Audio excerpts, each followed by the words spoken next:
No vídeo anterior nós falamos sobre Midat HaBitachon, que é a medida da segurança. Comentamos a respeito da confiança na interferência divina. No entanto, existe um outro conceito que aparentemente é em oposição à interferência divina. E esse outro conceito, que em hebraico recebeu o nome de Ishtadlut, é esforço pessoal, empenho pessoal. Como é que fica essa dualidade, como é que fica essa oposição, interferência divina, ou providência, ou influência, e a questão do empenho pessoal, a questão do esforço pessoal. E aí, o mesmo filósofo que tratou da outra questão no vídeo anterior, para quem não viu, os 4 níveis da providência, é o mesmo filósofo rabino, filho de Maimônides, Rabbi Avraham Ben Arambam, ele trata desse assunto também, porque é um assunto que facilmente é uma questão, suscita essa questão, né? Se existe uma influência divina, como é que fica o esforço pessoal, o empenho? Então temos aqui uma oposição entre Midat HaBitachon, que é a medida da confiança, da segurança, e em oposição, em confronto ao conceito de Ishtadlut, que é o esforço, o empenho pessoal. Como é que fica isso? Então, esse filósofo, o Rabbi Avraham Ben Arambam, ele, no mesmo tratado, no mesmo capítulo do mesmo livro, ele também comenta essa questão. E aí ele faz uma classificação, dessa vez um outro método de interpretação, né, diferente do anterior, que o anterior era aquele método vertical, gradativo, né, crescente, né, mas aqui ele usa um outro tipo, também bastante frequente nos comentários das escrituras, só que ele trabalha com a oposição, né? Então ele trabalha com um extremo, outro extremo e a medida do equilíbrio.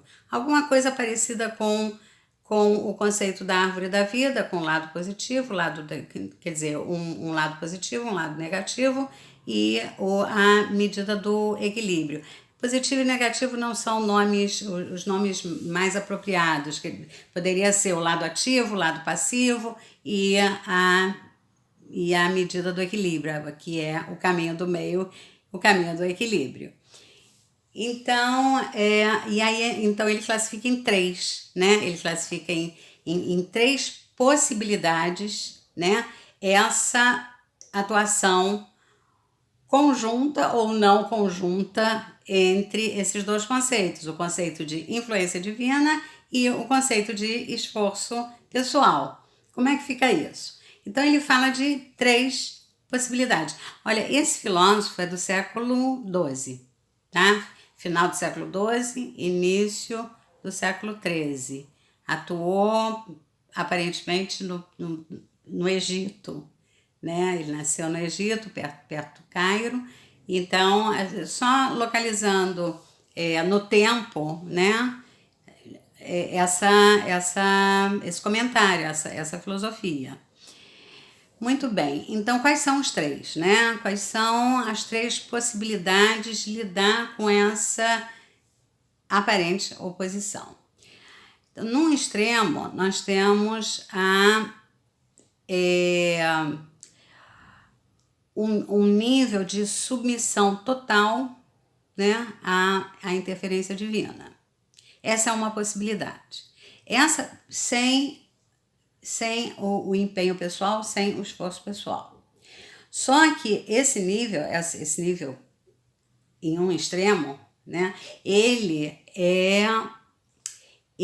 é possível somente entre os profetas. Vamos definir profetas?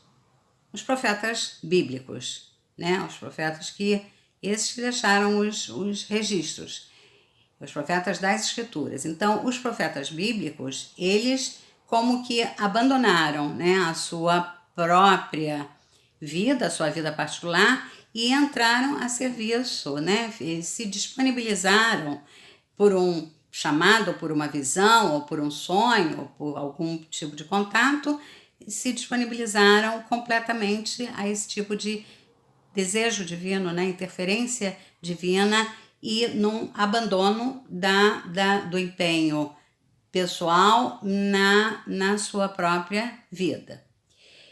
Então, esse nível, ele é um nível é, muito seletivo e muito exclusivo apenas para esses Neviim, esses profetas. Ele fala também da possibilidade dos tzadikim, quer dizer, de alguns justos, mas de um nível assim muito, muito, muito elevado e muito difícil de alcançar. E ele adverte que uma pessoa comum que não se enquadre dentro dessa qualificação é uma pessoa irresponsável e está cometendo blasfêmia. Então, isso é irresponsabilidade, não tem esse direito de abandonar o seu empenho pessoal, o seu esforço, seus cuidados, né, com os setores da sua vida, saúde, sustento, família, e se submeter a esse nível de influência, a não ser essa classificação, né, dos profetas, que eu entendo como profetas bíblicos, e alguns justos muito elevados. E mesmo assim, ainda assim, as pessoas os casos em que se encaixaram ou eventualmente se encaixem nessa classificação, não é o tempo todo. São períodos, né? São períodos de vida que podem ser períodos longos, mas que ainda assim, né, se encaixando dentro dessa classificação, não é o tempo todo. É preciso sair dessa influência, não tem o direito de permanecer. Isso é um extremo. No outro extremo, é o extremo dos incrédulos, quer dizer, os incrédulos que são aqueles que se dedicam somente ao esforço pessoal, ao empenho pessoal, supondo que não existe qualquer influência divina na sua vida particular ou nos seus assuntos. Então, ele se entrega ao empenho, né? Se entrega ao esforço dentro dos seus assuntos, dentro de situações naturais, né? Dentro de situações naturais, quer dizer, da própria natureza, sem qualquer interferência ou sem considerar qualquer possibilidade de influência divina, de providência ou de interferência. Isso é exatamente o outro oposto. Eles são chamados de incrédulos.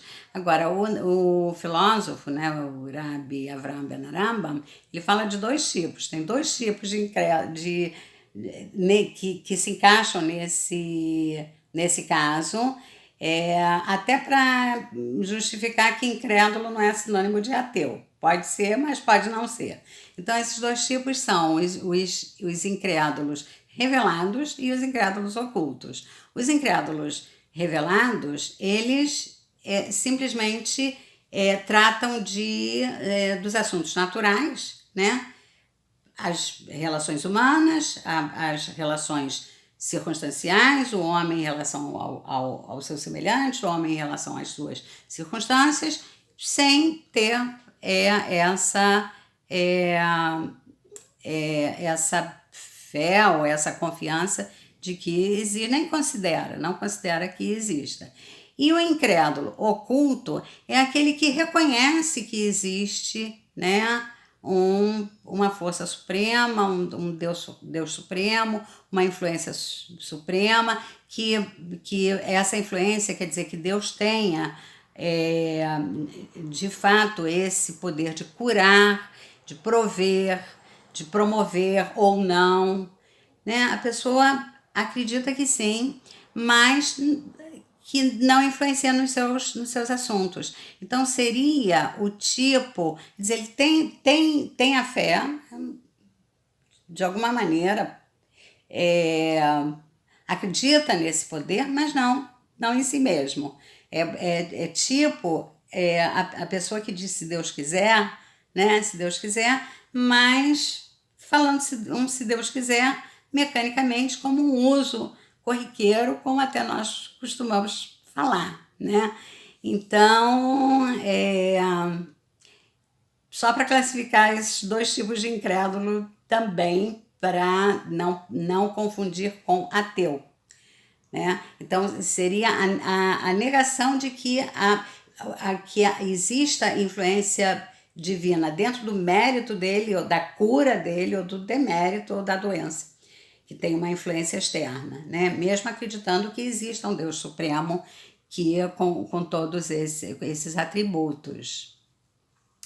E aí, então, qual seria o caminho do equilíbrio para lidar com essa oposição, né? Qual seria nós, né, os mortais, quem não se encaixa em nenhum dos dois extremos citados aqui da questão? Qual seria então o caminho do meio? O caminho do meio é o empenho, deve haver empenho, é absolutamente necessário existir o empenho, o esforço, essa Stadlut, esse conceito de Stadlut. Quer dizer, tem que ter um empenho pessoal, sem vícios, sem ganância, sem arrogância, sem tripudiar, quer dizer, dentro de um equilíbrio, né? Um equilíbrio aceitável, né? Sem esses excessos, mas tem que acontecer esse empenho pessoal e ter também, ao mesmo tempo, ter a consciência, a ciência, a consciência ou a fé de que existe uma ação, uma interferência divina, sim. E que os méritos não são totalmente seus e os fracassos também não são totalmente seus. Que existe uma combinação, uma combinação entre o esforço pessoal e a interferência divina. Isso, quer dizer, até mesmo os Tanaítas foram os sábios que redigiram a Mishnah, isso lá no século II. Quer dizer, a Mishnah, que faz parte das escrituras sagradas, né? Até eles que escreveram, compilaram, né, a Mishnah, eles tinham atividades básicas, manuais, ao mesmo tempo que escreviam a Mishnah, um era aguadeiro, o outro trabalhava com carvão, o outro era lenhador e o outro trabalhava em agricultura no campo dos outros, né, como prestação de serviço. Quer dizer, até os tanaítas, que tiveram uma importância, na realidade são sábios, né? Até eles tinham uma atuação na sua vida natural. Então, levando em consideração, vamos dizer, dois fatores, vou tentar aqui, né, separar. O primeiro fator é que o homem foi criado com necessidades naturais e que existem condições e circunstâncias naturais para atender às necessidades naturais do homem. Então, ele não pode se omitir, né, dessa tarefa, contando com a interferência divina. Ele não faz parte daquele primeiro grupo, né, de profetas. Ele não tem esse direito. Então, assim como ele foi criado com necessidades naturais e recebeu condições, existem condições circunstanciais, condições naturais, para que ele lide com as suas necessidades naturais, ele é obrigado, ele precisa se envolver nisso. Porém, existe uma atuação, quer dizer, que ele saiba, né, mesmo ele dentro desse processo de criar condições, desse processo dele no mundo natural, né, ele está submetido a uma lei maior. Né? Essa seria uma, eu disse duas, né? Pelo menos duas. Essa seria uma, um homem com necessidades naturais e com condições de atender às suas necessidades naturais, ele tem que fazer. E a segunda questão, vem, o segundo argumento, a segunda justificativa, vem de um versículo de Salmos, que diz assim, Betar Ba'Hashem Va'asetov. Quer dizer isso, confia em Deus e faça bem. Né? Quer dizer, 4 palavras, Betar Ba'Hashem Va'asetov, 4 palavras, 2 verbos, confia e faz.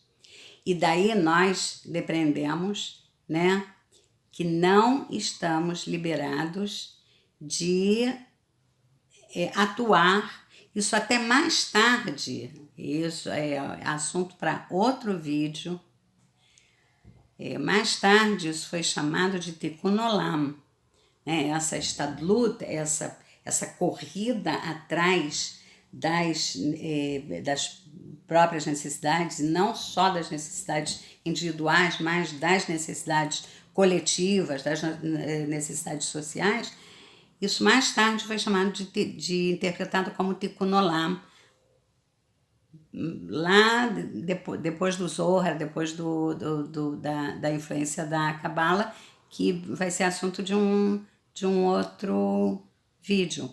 Tikkun Olam quer dizer o conserto do mundo, quer dizer o homem atuando nas coisas naturais, consigo mesmo, com a comunidade, com o coletivo, ele está promovendo um outro conceito chamado de Tikkun Olam, e ele não está livre não está liberado de fazer isso.